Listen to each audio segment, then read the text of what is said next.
Assalamualaikum warahmatullahi wabarakatuh.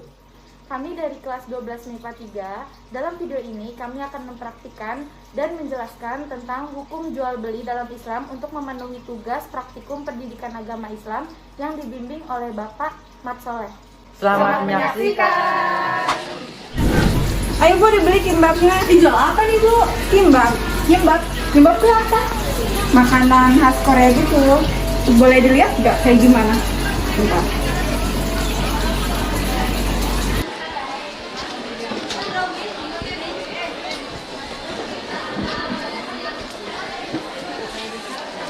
Begini Bu. Oh begini. Ini halal Bu? Halal, 100% halal. Berapa nih? 25.000. 25. Wow banget, 10.000 deh. Nggak bisa Bu, saya rugi kalau kayak gitu. Gini aja deh, kayak kan saya baru pertama kali nih beli sebagai tester. Kalau misalnya enak, nanti saya jadi langganan Ibu. Cuman Ibu kasih saya dulu 10.000. Waduh, nggak bisa Bu. Itu mahal banget, tahu 25.000 saya beli di. Adalah anak saya beli di toko sebelah. Itu sekitar, ya nggak nyampe lah 25.000. Bahannya beda Bu, bahan yang kita buat itu bahan premium. Assalamualaikum. Waalaikumsalam. Ada apa nih? Ribut-ribut. Ini Pak, jadi Ibu ini pengen beli, tapi dia nawarnya nggak kira-kira. Masa dari 25.000 jadi 10.000? Oh begitu. Sebenarnya tawar-menawar boleh-boleh saja. Tetapi dalam Islam ada syaratnya, yaitu kedua belah pihaknya setuju. Nah, kalau ini kan salah satu pihaknya nggak setuju. Nah, si ibunya nggak setuju, ibunya tetap itu nggak boleh, nggak sah dalam Islam. Terus gimana dong Pak baiknya? Biar saya juga nggak terlalu kemahalan, dia juga untung. Nah, itu ada penjelasannya sebagai berikut. Dalam video kali ini, kami akan menjelaskan mengenai hukum-hukum tentang jual beli dalam Islam. Sebelum kami masuk ke dalam materi, izinkan kami untuk memperkenalkan nama anggota kelompok kami. Ada Adelia Andini, alias Sabila Pratama, Destiananda Suksesa Pratiwi, Restu Putra Andika, Robi Indrajaya, dan Valerina Amalia Putri. Materi yang akan kami bahas dalam video kali ini diantaranya adalah 1. Hukum jual beli dalam Islam. 2. Hal yang bisa diperjualbelikan dalam Islam. 3. Syarat jual beli. 4. Contoh kasus jual beli dalam Islam berdasarkan hukumnya. 5. Manfaat mengetahui hukum jual beli. Dan yang terakhir adalah ayat yang mengatur mengenai hukum jual beli. Dari Abu Hurairah radhiyallahu anhu, Rasulullah shallallahu alaihi wasallam mencegah dari jual beli melempar kerikil dan jual beli gharar. Hadis riwayat Muslim. Berdasarkan hadis di atas bahwa jual beli hukumnya mubah atau boleh, namun jual beli menurut Imam Asy-Syatibi, hukum jual beli bisa menjadi wajib dan bisa menjadi haram, seperti ketika menjadi iktikar, yaitu penimbunan barang sehingga persediaan dan harga melonjak naik.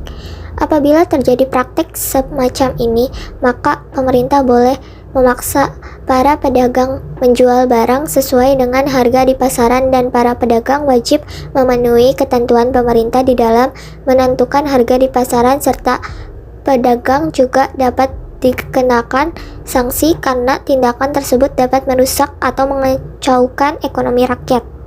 Hal-hal yang bisa diperjualbelikan dalam Islam adalah: yang pertama, barang yang boleh dimanfaatkan menurut syariat. Hampir setiap barang yang dijual memiliki manfaat, mulai dari memenuhi kebutuhan dan kesenangan. Namun, seorang muslim harus mengetahui apakah barang tersebut adalah barang yang boleh dimanfaatkan secara syariat atau tidak. Jika tidak, maka jual beli yang dia lakukan bisa jadi haram. Yang kedua, barang yang bisa diserah terima. Barang yang dijual harus merupakan barang yang bisa diserah terimakan. Jika barang tersebut tidak bisa diserah terima, maka sama saja menjual barang yang tidak ada. Yang ketiga, ada barang dan alat tukar harus sudah diketahui. Jika salah satu pihak tidak mengetahui alat tukar yang digunakan, maka transaksi tersebut termasuk ke dalam transaksi gharar yang tidak jelas. Hal ini memiliki potensi perselisihan dan hukumnya tidak sah menurut Islam. Syarat jual beli. Pertama, pihak penjual dan pembeli yang bertransaksi. Yang kedua, barang atau jasa yang akan diperjualbelikan. Ketiga, harga yang dapat diukur dengan nilai uang atau barang lainnya. Yang terakhir, serah terima. Contoh kasus jual beli dalam Islam berdasarkan hukumnya, jual beli secara online melalui Shopee. Adapun hukum melakukan jual beli secara tidak langsung adalah diperbolehkan, karena hukum asal muamalah adalah boleh selama tidak ada dalil yang melarang. Kedudukan Shopee selaku marketplace bukanlah wakil penjual ataupun wakil pembeli, tetapi murni sebagai pihak yang mempertemukan antara penjual dengan pembeli atau disebut simsan, yang mendapatkan upah atas usahanya tersebut, serta memiliki beberapa ketentuan yang mereka tetapkan demi menjaga keamanan pasarnya. Hukum jual beli melalui Shopee dapat dilihat dari 3 keadaan, yaitu dari barang yang dibeli, dari alat pembayarannya, dan dari akad yang digunakan. Jika dilihat dari barang, selama barang tersebut tidak komoditi riba, ghorar, ataupun haram, maka sah jual beli yang terjadi. Dan jika dari alat pembayarannya, hukum jual beli melalui Shopee sah baik menggunakan uang tunai maupun Shopee Pay. Terakhir, jika dilihat dari akadnya, maka jual beli melalui Shopee dengan akad jual beli biasa, pre-order, cash on delivery, dan kredit hukumnya sah, karena tidak ada hal yang menyalahi aturan syariat tersebut. Manfaat mengetahui hukum jual beli. Ada berbagai manfaat yang bisa didapat bila kita belajar muamalah dalam Islam. Salah satunya adalah memudahkan kita untuk mengetahui hukum-hukum fikih tanpa perlu menghafalkan permasalahannya satu persatu. Manfaat keduanya yaitu membantu penentuan hukum kontemporer atau baru dengan mudah bila kita menguasai kaidah-kaidah fikih. Manfaat yang ketiga adalah mengetahui keindahan syariat Islam dari kaidah fikih. Kita juga dapat mengatasi masalah yang ada sekarang ini dengan mudah bila menguasai kaidah-kaidah fikih. Fikih muamalah lebih berfokus pada urusan dunia, terlebih lagi jual beli. Jadi, bila kita mempelajari muamalah ini, kita akan bisa belajar masalah usaha atau bisnis. Bagaimana kita menjalankan toko-toko dengan syariat Islam. Adapun ayat yang mengatur mengenai jual beli. Pertama, Quran Surat An-Nisa ayat 29. A'udzu billahi minasyaitonir rajim. Bismillahirrahmanirrahim.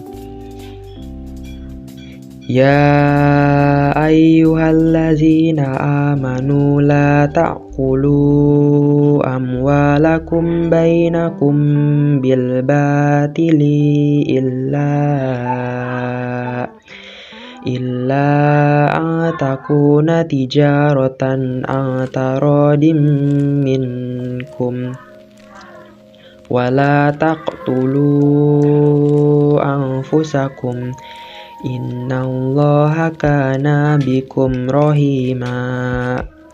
Artinya, wahai orang-orang yang beriman, janganlah kamu saling memakan harta sesamamu dengan jalan yang batil atau tidak benar, kecuali dalam perdagangan yang berlaku atas dasar suka sama suka di antara kamu. Dan janganlah kamu membunuh dirimu. Sungguh Allah Maha Penyayang kepadamu. Kedua, Quran Surat Al-Baqarah ayat 275.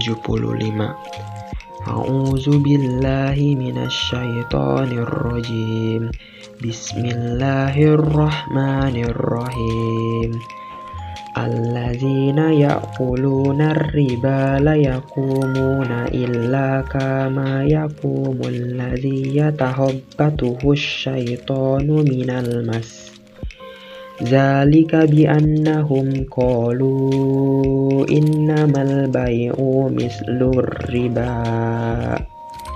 wa ahalallahu al-bai'a wa harramar riba faman ja'ahu mau'izatun mir rabbih fantaha falahu masalafa wa amruhu ilallah wa ma'ada fa'ulaika ashabun nar hum fiha khalidun. Artinya, orang-orang yang memakan riba tidak dapat berdiri melainkan seperti berdirinya orang yang kemasukan setan karena gila. Yang demikian itu karena mereka berkata bahwa jual beli sama dengan riba. Padahal Allah telah menghalalkan jual beli dan mengharamkan riba. Barang siapa mendapat peringatan dari Tuhannya, lalu dia berhenti, maka apa yang telah diperolehnya dahulu menjadi miliknya dan urusannya terserah kepada Allah. Barang siapa mengulangi, maka mereka itu penghuni neraka, mereka kekal di dalamnya. Sekian dari kelompok kami, kurang lebihnya mohon maaf. Wassalamualaikum warahmatullahi wabarakatuh.